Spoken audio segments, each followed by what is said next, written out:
Hello अस्सलाम वालेकुम दोस्तों। तो यार क्या हाल है। आज का हमारा क्वेश्चन है कि भाई अपना होल सेलर क्या सर्विसेज दे रहा होता है रिटेलर को। ठीक है, तो भाई सबसे पहली तो ये सर्विस दे रहा होता है कि भाई convenience in buying when the retailer purchases from wholesaler his.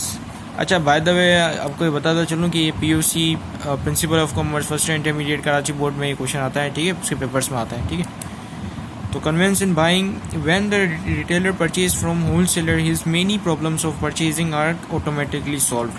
He is able to purchase maximum variety of good of a number of producers spread all over the country or in the world. अब convenience in buying का में ये क्या scene है कि भाई होता ये कि भाई एक रिटेलर, आपको पता है, पहले तो ये जान लो कि रिटेलर और होलसेलर में क्या फ़र्क होता है। एक होलसेलर वो होता है जो कि कंपनी में जाता है, कंपनी से माल उठाता है और लेकर आ जाता है अपने स्टोर पे। ठीक है, रिटेलर क्या करता है, रिटेलर इनके स्टोर पे जाता है, इनसे माल उठाता है और लेके आ जाता है अपने स्टोर पे। ठीक है, जहाँ से फिर वो जो कि फाइनल कंज्यूमर्स को बेचता है। ठीक है, तो वो रिटेलर होता है। अब रिटेलर को कन्वेंशन बाइंग क्या होता है, अगर एक कंपनी के पास है, फर्स्ट करें एक कंपनी है जो कि सिर्फ जूस बेच रही है, एक कंपनी है चिप्स बेच रही है।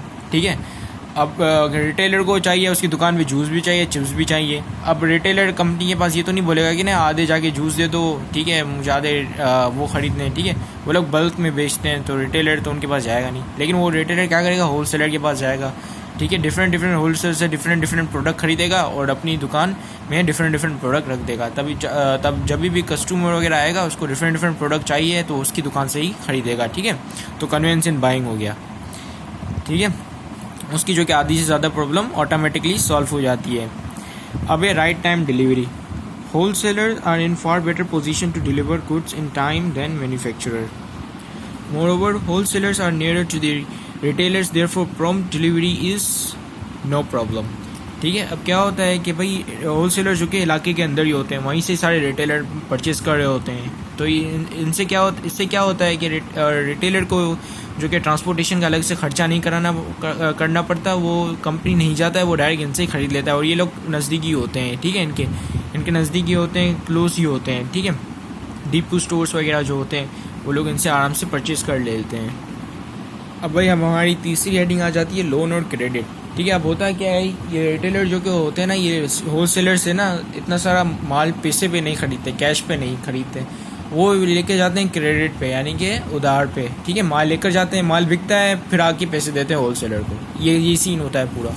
ठीक है, तो लोन और क्रेडिट की भी होलसेलर इनको फैसिलिटी देता है, जबकि कंपनी ऐसा नहीं करती है। कंपनी बहुत मुश्किल से ही क्रेडिट या इस चीज़ों की फैसिलिटी दे रही होती है। ठीक है, तो होलसेलर पैसे से कैश दे के आता है कंपनी को और माल लेकर आता है। ठीक है, फिर ये लोग जो कि है होलसेलर से ख़रीदते हैं क्रेडिट पे।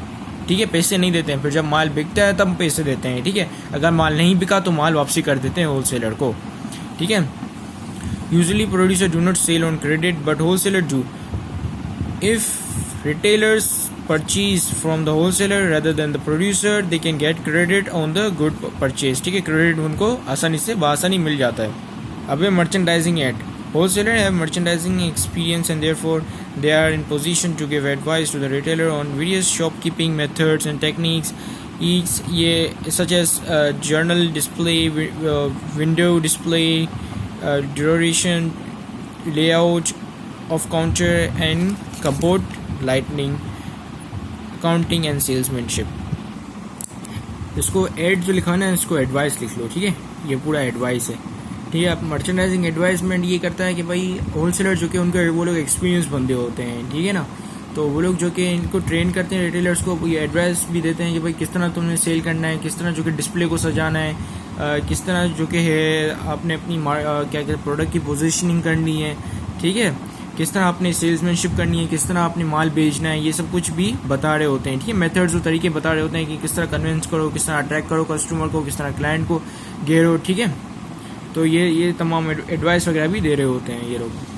अब हमारी storage services, if the retailer purchase directly from the producer he will have to buy in large quantities, need spacious warehouses और stores which are costly and requires additional capital or incur rental expenses, which when the retailer purchase from wholesaler he may buy in smaller quantities which do not requires additional storage space. ठीक है, अब क्या होता है कि भाई अगर retailer जाए खुद कंपनी से परचेज करने और वो बल्क में लेकर आए तो वही उसको चाहिए होंगे वेयर हाउसेज जहाँ पे वो माल स्टोर कर सके। ठीक है, तो अगर होल सेलर के होते हुए उनको ये करने की ज़रूरत नहीं है। होल सेलर अपने पास स्टोर करता है, ये लोग होल सेलर से छोटी क्वांटिटी में खरीदती है, फिर छोटी क्वांटिटी जब बिक जाती है तो फिर जाके छोटी क्वांटिटी खरीद कर आते हैं, ठीक है, लेकर आते हैं, खरीद के नहीं आते हैं। जब वो बिक जाती है तो पैसे जाकर दे देते हैं होल सेलर को, अपना मुनाफा अपने जेब में रखते हैं, ठीक है। तो ये सीन हो रहा होता है। और इस तरह जो कि उनके जो कि एडिशनल जो वेयर हाउस का अगर फर्स्ट अगर वो होल सेलर ना हो तो रिटेलर को जो कि एडिशनल वेयर हाउसेस का एक्सपेंसेस भी देना पड़े, ठीक है। तो वेयर हाउसेस होल सेलर्स के होते हुए उनको जो कि ये एडिशनल एक्सपेंसेस नहीं देने पड़ते हैं या नहीं करने पड़ते हैं, ठीक है। अब हमारी आखिरी heading, better and greater variety. From a few wholesaler in one market the retailer can purchase goods of numerous manufacturers, whether local, national, or international. The collection of the number of brand is not possible if the retailer purchase directly from the manufacturer, ठीक है। Better and greater variety यानी कि अच्छी और बहुत ज़्यादा variety में उनको चीज़ें मिल जाती हैं, ठीक है। जैसे कि अगर वो एक कंपनी से ख़रीदते हैं तो उनको जो कि एक ही चीज़ मिलेगी, क्योंकि एक चीज़ की डिफरेंट कंपनियाँ होती हैं, ठीक है। अब जैसे कोल्ड ड्रिंक की बहुत ज़्यादा कंपनीज़ हैं, ठीक है, हर कंपनी जो कि अलग अलग जैसे पेप्सी को है उनकी अलग अलग वैरायटीज़ होती हैं, और भी ड्रिंक्स की, सिर्फ मैं कोल्ड ड्रिंक्स की बात नहीं कर रहा हूँ, और भी ज़्यादा ड्रिंक्स की, ठीक है। तो इस तरह क्या होता है कि दुकान रिटेलर के पास वैरायटी आ जाती है, ठीक है, क्वालिटी और वैरायटी आ जाती है, जिसकी वजह से वो जो कि क्लाइंट को ज़्यादा से ज़्यादा क्लाइंट घेर सकते हैं, ठीक है। इसी के साथ ये वीडियो ख़त्म होती है और मैं चलता हूँ। और प्लीज़ जाते जाते यार एक सब्सक्राइब, शेयर और लाइक कर दो यार इस वीडियो को, ठीक है।